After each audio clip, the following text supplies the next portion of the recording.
তোমরা তো ঈদের আনন্দ ঠিকই উদযাপন করবে, প্রবাসীদের কষ্ট কি আর তোমরা বুঝবে? এই প্রবাসীদের ঈদ বলতে কি আছে? যাদের ছুটি আছে তাদের ঈদ কাটবে কম্বলের নিচে, আর যাদের ছুটি নেই তাদের রোজকার মতোই সাত সকালে কাজে বেরিয়ে যেতে হবে। আমার মতো হাজারো প্রবাসী ভাই বোনদের এই রমজানের ঈদটাও ঠিক এইভাবেই কেটে যাবে।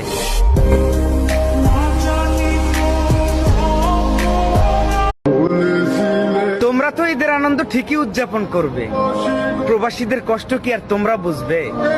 এই প্রবাসীদের ঈদ বলতে কি আছে? যাদের ছুটি আছে তাদের ঈদ কাটবে কম্বলের নিচে, আর যাদের ছুটি নেই তাদের রোজকার মতোই সাত সকালে কাজে বেরিয়ে যেতে হবে। আমার মতো হাজারো প্রবাসী ভাই বোনদের এই রমজানের ঈদটাও ঠিক এইভাবেই কেটে যাবে।